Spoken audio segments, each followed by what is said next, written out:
Hello, and thank you for tuning in to Kentucky Good Vibes. I'm your host, DISHAYNA Perkins, and today I have the pleasure of interviewing the 90s hit R&B duo Dave Tolliver and Jason Champion, better known as Men at Large. How are you all today? Hello. Hey, good evening. How are you? I'm pretty good. What y'all been up to? Eating. Not like we used to. We've been making this good music and trying to make sure we put it in everybody's hands and trying to complete this. We won't say comeback because it really ain't a comeback. We kind of always kind of have been here, both of us doing our own individual things. So we still had a footprint in the music industry. Mm-hmm. So we just back together as far as him and I, man, on a whole nother wavelength of like brotherhood, like it's crazy. So just enjoying making the music and stride again. Definitely. Okay, so how long has it been since you all like came out and made new music? The last album we did together was 1994, One Size Fits All. But right now, so that what does that make? 27 years since we recorded? Yeah. Mm-hmm. Yeah. So since that, like you said, we've been doing our own thing. I had another partner that I got where we did a couple albums and a couple singles. And we lost him in January to COVID and pneumonia. And this was already in the works though, like about last year on Gerald's birthday. But earlier last year, we just had this face-to-face. Everybody been asking for the original, man. I think you see a lot of the groups that kind of broke up. They're coming together like Next and a bunch of the groups. I don't even want to run them all down because this is our time. And, my man Bone Crusher, he said, I did a radio interview with him. He said, everybody's looking for that feeling, that euphoric feeling that takes you back to that time where, I remember when this and I remember when that and us coming back together. When they see us together, no matter what we look like now, and they hear these voices, they're excited about this reunion of us coming back and taking over the world again. Amen. Amen. Amen. Oh, amen. Amen. Okay, so Amen. Who is Men at Large? That's us two. That's us. You forgot you was interviewing? No. That's the key question. Who are you? Like, that's a good one. Nobody's ever asked that. I think I'm gonna let the pastor take that one. Go ahead, Pastor. Take your time. I mean, it's pretty, I guess, pretty simple. We are two young men who have evolved into grown men.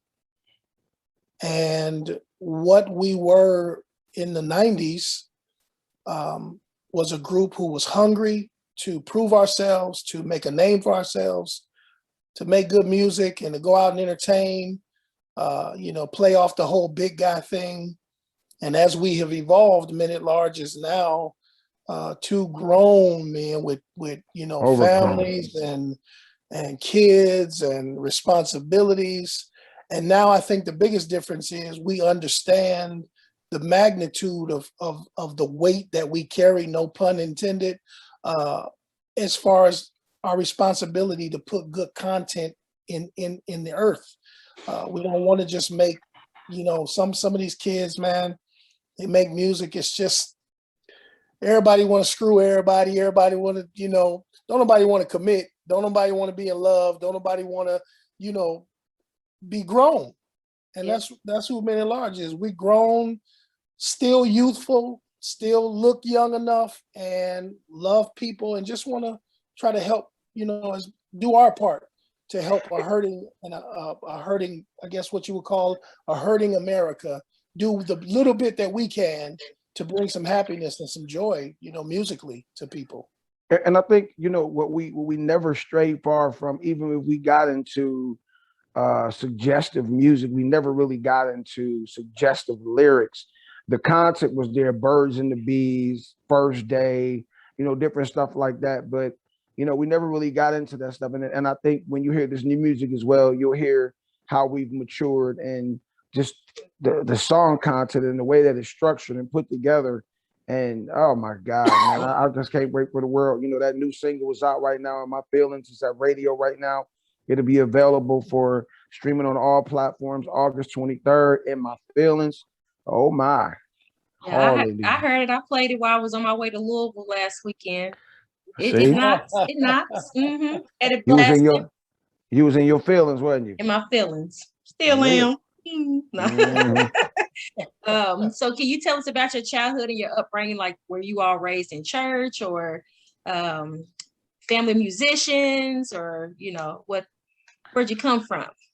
Well, I'll go first because he has a longer. For me as a kid, single mom with a grandmother, you know, kind of an abusive home. My dad, when he was around, just kind of abusive.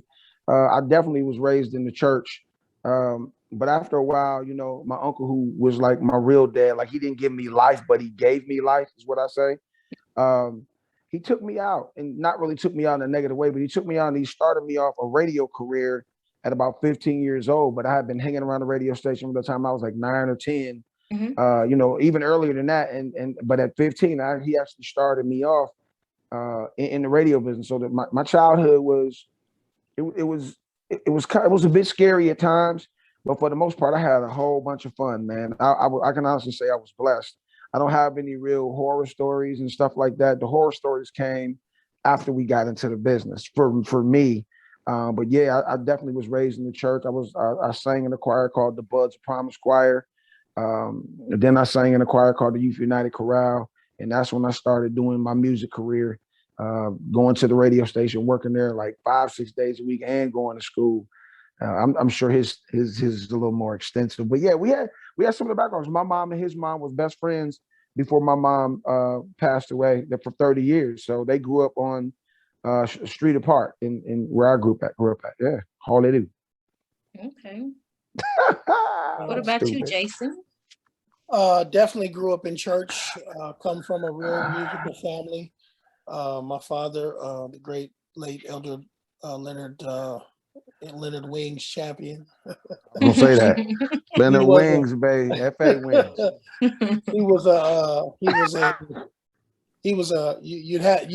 You would have had to experience him to really understand. He was the picture of unsung. If there was unsung back then, my dad was unsung. He knew all the major players in gospel music. He sang on stages with all the greats. But his weight, he was morbidly obese. He died of morbid obesity. He was north of 1,000 pounds and just couldn't get over that hump because he couldn't face that demon and fight that demon. So yeah, most of my family is musical, from church, singers, not too many musicians, but I do have some. And that's pretty much what my childhood was like. I remember, what was the name of that choir? I remember that. That just brought back. I remember going to St. Paul with you one time for rehearsal for that. What was it?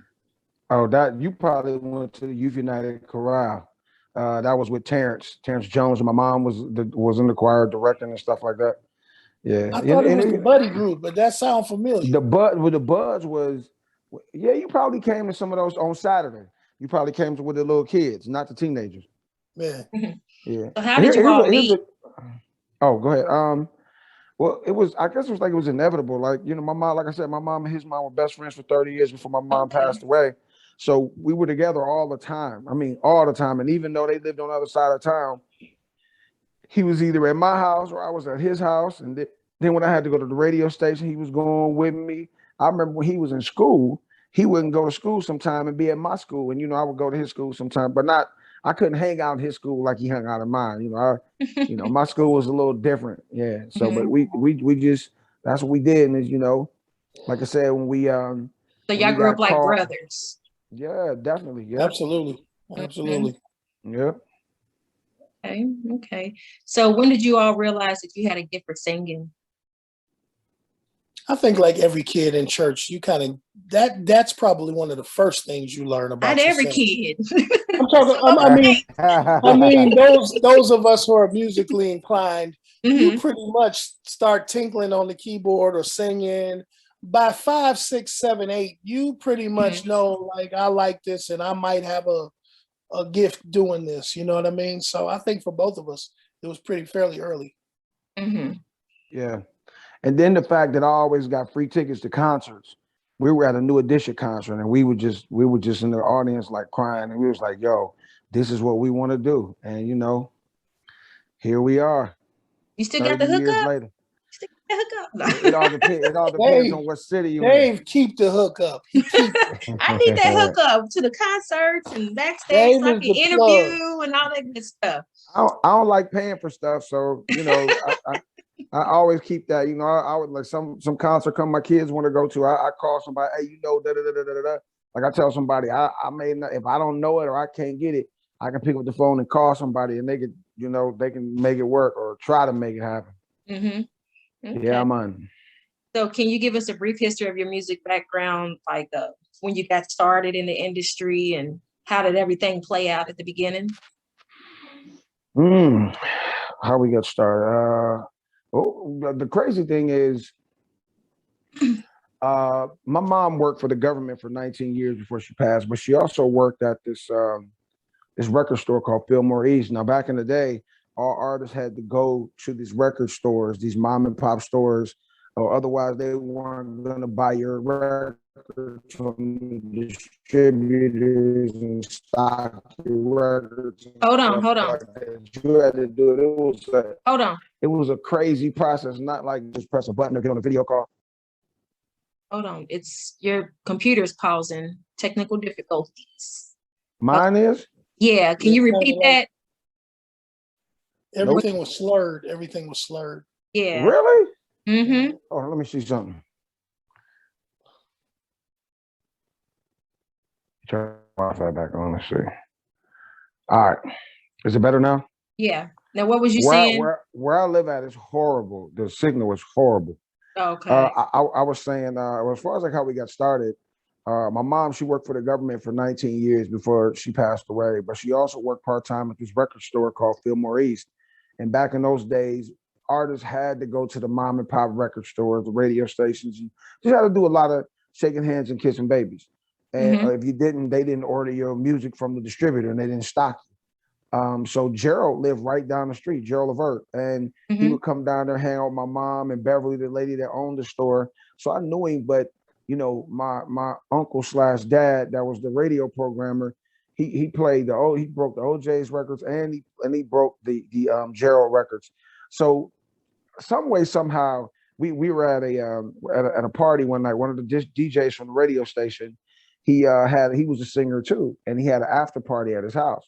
So Jason and I went there, and everybody was like, Gerald popped up, and everybody was like, sing, sing, sing, sing.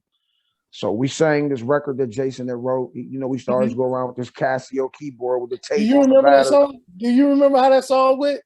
Girl, you are the one for me. I love you and hold you so tenderly. And if you were here, I'll squeeze you and hold you. But since you're not, I'll just have to drink. Yeah.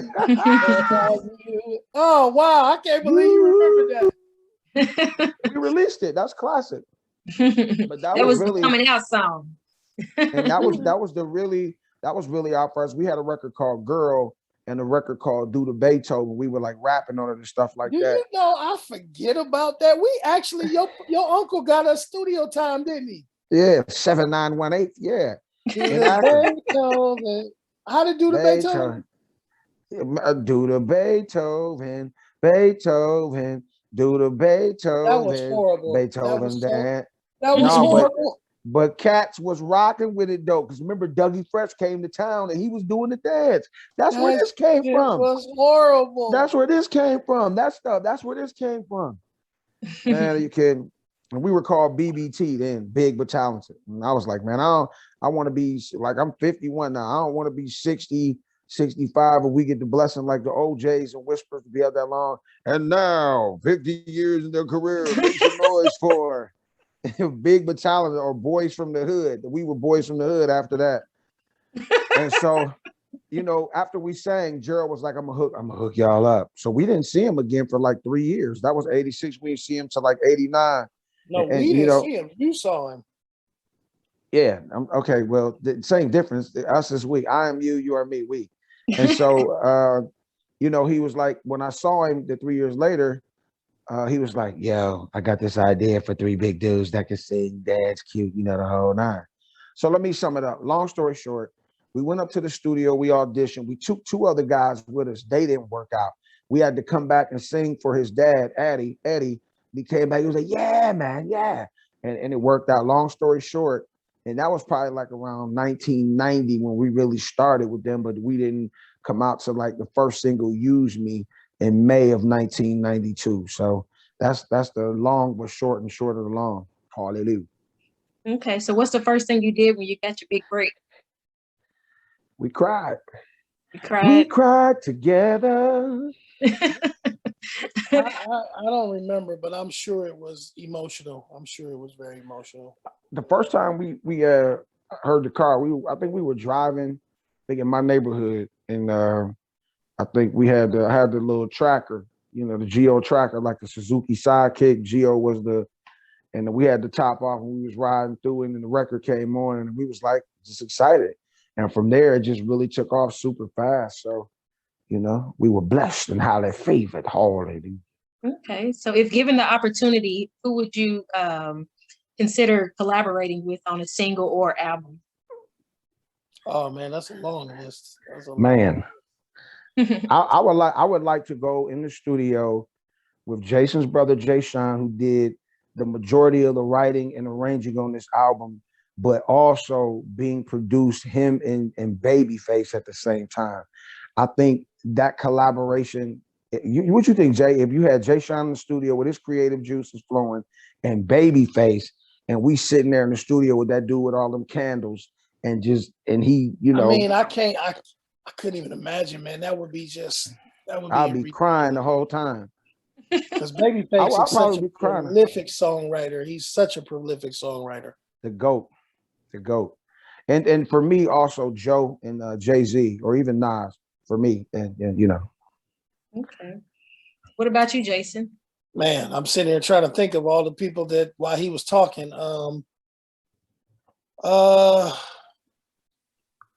Me. That's what it is. Me. That's what you got. We already make music together. I know, that's what I'm saying. Ain't nobody but me, son. That's it.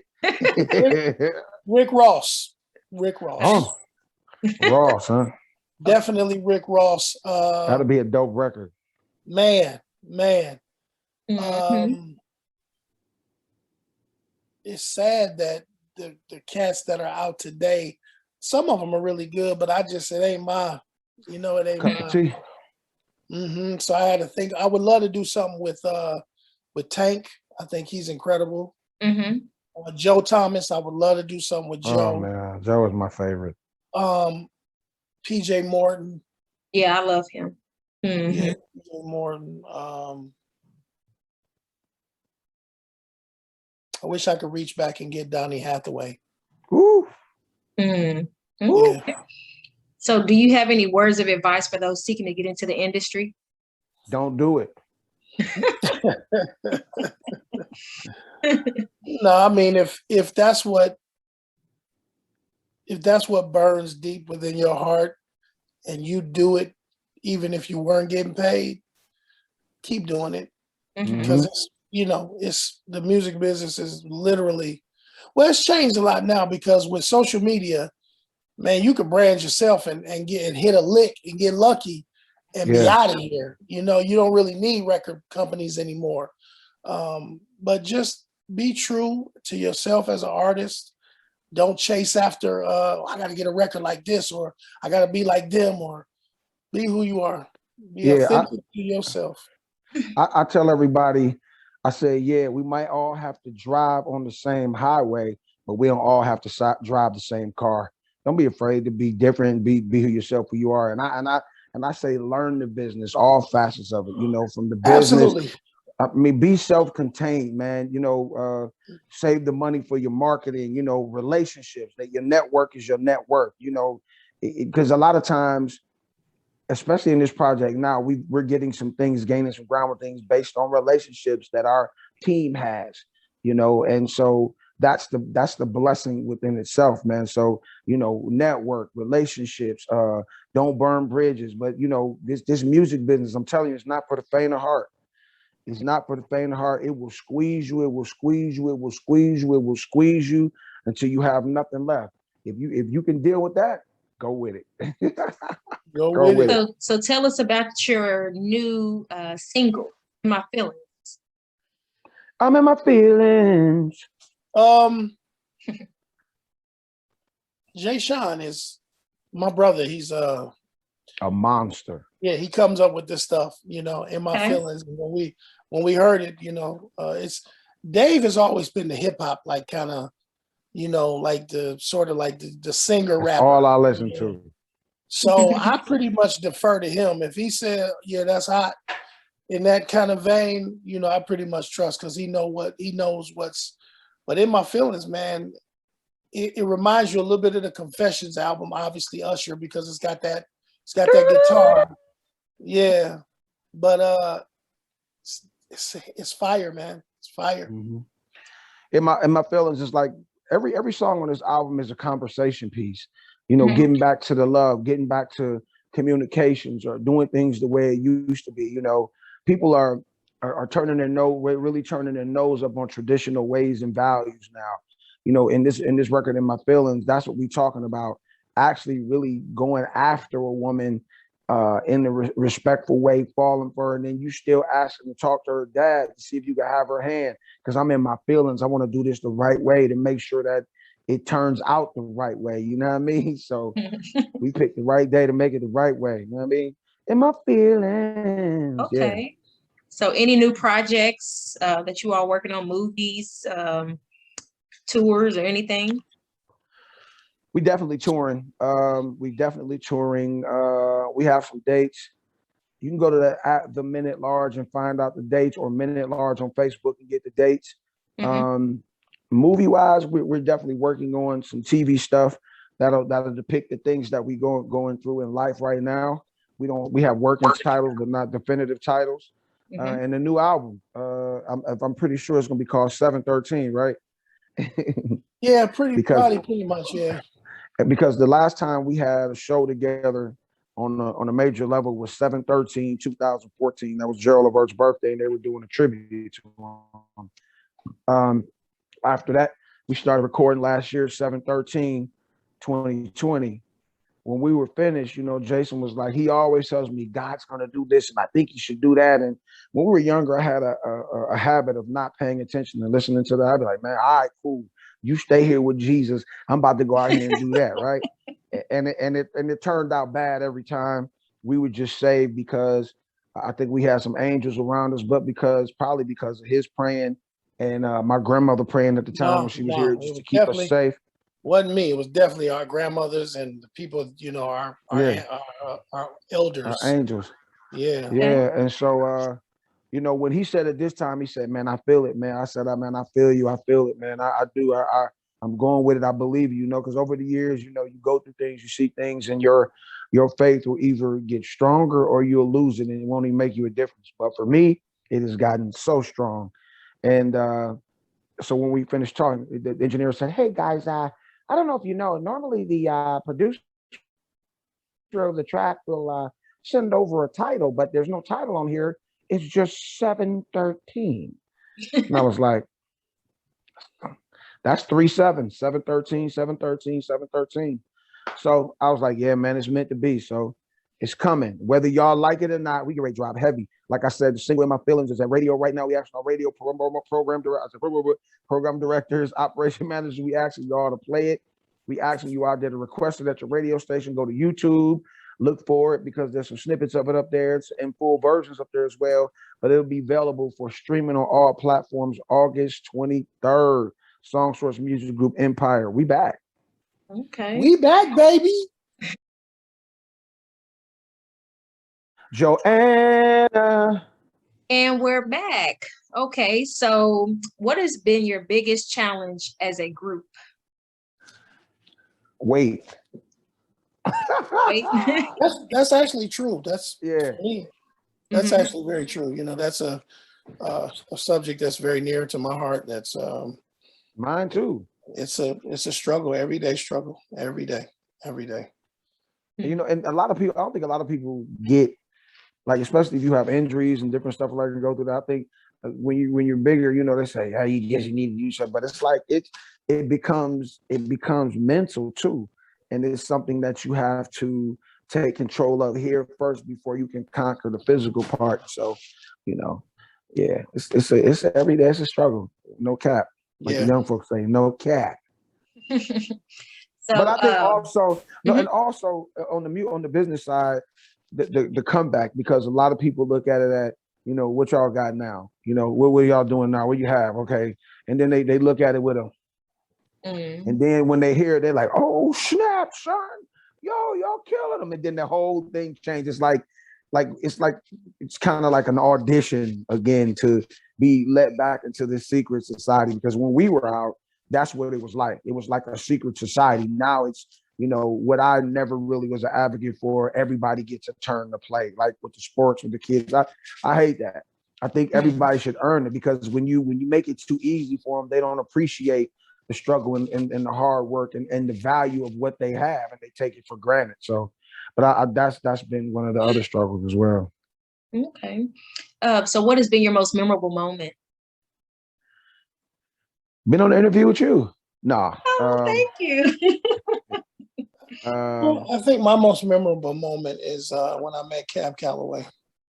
Howdy, ho. You probably don't even know who Cab Calloway is, do you? She's a 12. Shut up. 12.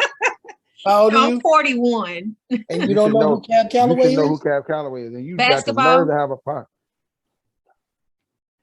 You know who she thinks? No. Cam Calloway, LeBron show on Stars.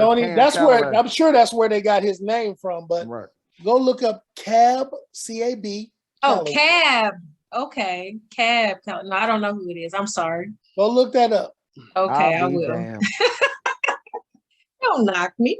I don't know everybody. No, well, that's a legend. That's somebody. You know, somebody your grandparents would know that they are, you know. But I think for me, the greatest moments were me. Now, you know, you don't miss it until it's gone. It's just all the times we used to have with Gerald, man. Just being with him, even when we weren't performing and didn't have shows, him saying, yo, I'm going out of town. Y'all want to ride? We jumping in the truck with him, going to hang out, and then we'd be at his shows. He'd call us out and let us perform. And I think it's just no bigger. No, none. I know who Cab Calloway is. I had to look him up. I remember now. Howdy, ho. Yeah, I'm better with faces, not names. Yeah, I know. I had to look him up. I was trying to be slick, like the young folks say. That's Cap. Go ask your kids. That's Cap. Yeah, that's big Cap right there. Big Cap. Okay, so from So Alone, I'm So Alone. I'm Good. I love that song. I want y'all to sing it. I'm Good. I love that. That's your one? That's your one? Yeah. Look at that grin. Look at that grin on her face. What's your favorite part? What's your favorite part? All of it. Mm-hmm. All right. Yep, all of it. And so out of all the music that you've made, what would you say is your best work? Man. All of it. No. Our best work, this record we got, this album we have right here is, I think, a masterpiece. I think it's going to be an R&B classic if we can get it. I'm gonna say when we put it in the right hands and we release it out to the atmosphere. There's just such a that's good stuff. Man. Yeah, say that. Yeah, that's how we need. That's how we need to talk. That's right. It's a plethora of hella vibes on this record, man, that deal with love, life, and relationships, and that's what good R&B music was about: love, life, relationships, and man, just uplifting each other. And on this album, say something real close.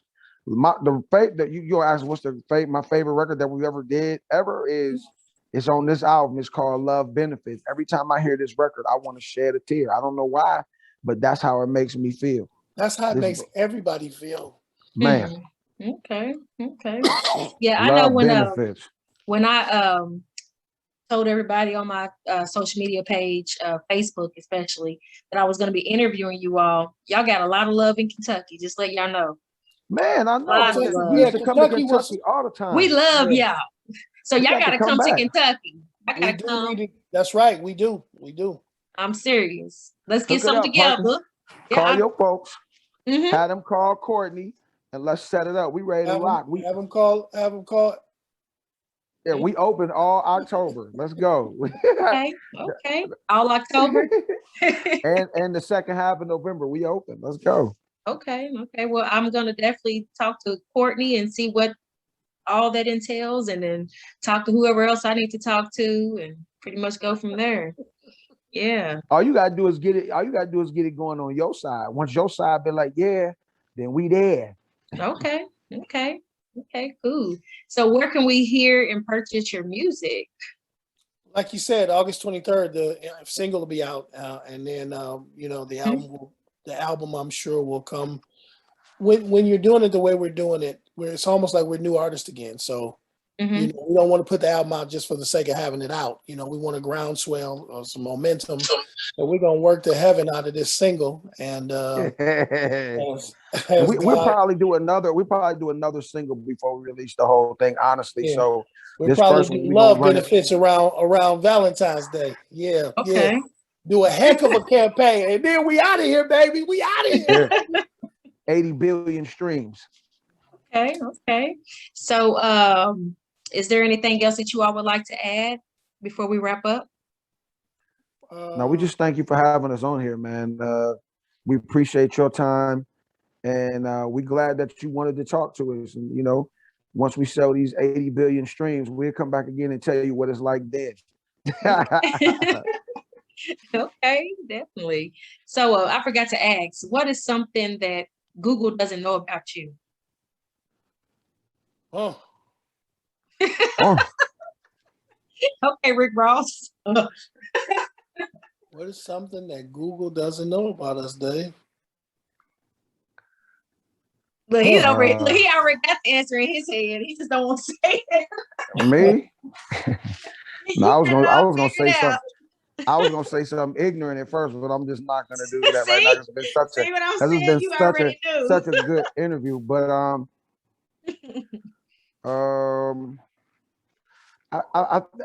say this. A fact that I haven't proven is that when we came out, I don't think that the record company knew what to do with us. I don't think that they even thought that we were going to be as popular as we were. And thus, there and behold, every wife, mother, aunt, sister, granny love these two fat, cute boys coming straight out of Cleveland, Ohio, men at large. You dig what I'm saying? Well, she said, "What's something that Google don't know about you?" Google don't know. Yeah. Thank Google you, don't know Jason. that. Oh, I thought you said about us. About you and about me and about you. Individually. But he Oh, he man. knew what I said. No, I thought you said the group, honestly. So you got the group. Jay, you go first, man, because you know. I'm racking my brain. Like, what is it that somebody would be surprised? I never thought I could sing really that good. I never really. All these years of making records and being on stage, I used to hear this voice in my head say, "Man, you a fraud. You really can't sing." I don't hear it no more. And if it try to talk to me, I just tell it shut the hell up. But or he eat a chicken wing. That's something people wouldn't know about me, that I used to struggle with that bad. And what about you, Dave? So last year I did a 50 facts in 50 days before I turned 50. Mine isn't as eloquent as his, but I'll give you two. I'm somewhat of a procrastinator, and that Joe Thomas is my favorite singer of all time. That's it. Okay. That's not really that interesting. Look, that's not what you really wanted to say, but okay, I'll take it. All right, let me give it to you. You know what? All right, watch this. So for everybody watching this right now, if you're sitting with your girl, she thinking about me. That's what it is. She thinking about my God. Hanging out with me. That's what it is. How about that? I'm just saying. She wanted something juicy. So that's not what I was expecting. Nice. I wasn't expecting that. That ain't what I was expecting. You thought it was something deeper? I thought it was something nasty, but I didn't think it was that. Look, I could tell in his eyes the way he was doing that. I could already tell that he was saying something. Get off my head, woman. Hey, wrong camera. Anyway. I wouldn't do that. I wouldn't do that to you. I wouldn't do that on your show because you seem like you're a nice girl. And we had a little conversation before. You seem like you hallelujah, because you talking about doing missionary work. So I wouldn't do that. But hallelujah.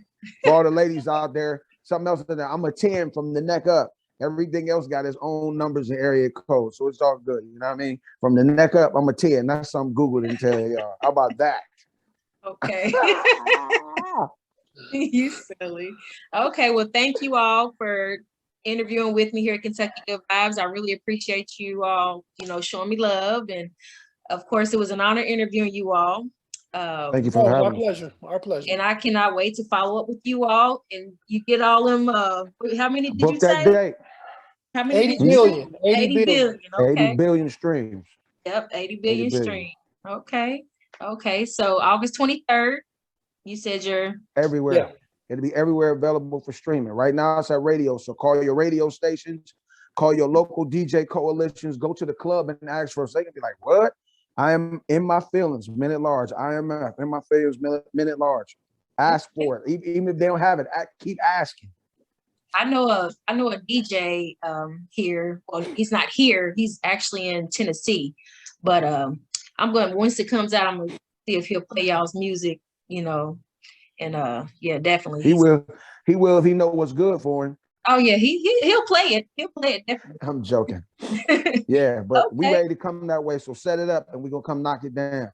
Okay, definitely. Well, once again, thank you all. And it was great meeting you all and chatting with you all before and now. And y'all stay safe. Us? Are you following us? Are you following us on the gram? Instagram, Facebook. Make sure you follow us. You following the Minute Large page? Yeah. Facebook, so let's tell everybody our social media. My social media is Dave Men at Large on Twitter and Instagram is Dave Men at Large. And also for any singers out there, every Tuesday night I host a singers room on Clubhouse where I give away money. Every Tuesday at 9 p.m. Eastern Standard, I give away money. Clubhouse. Me? It's called the Singers Room. Okay. Dave Tolliver Singers Room. Come get this deal. We in season 4, which will be starting the Tuesday after Labor Day. So come get that paper. I got $1,000 to give away. Come get it. Okay, cool. Okay, well, definitely. Well, thank you all once again, and I look forward to hearing from you soon. Adios, amiga.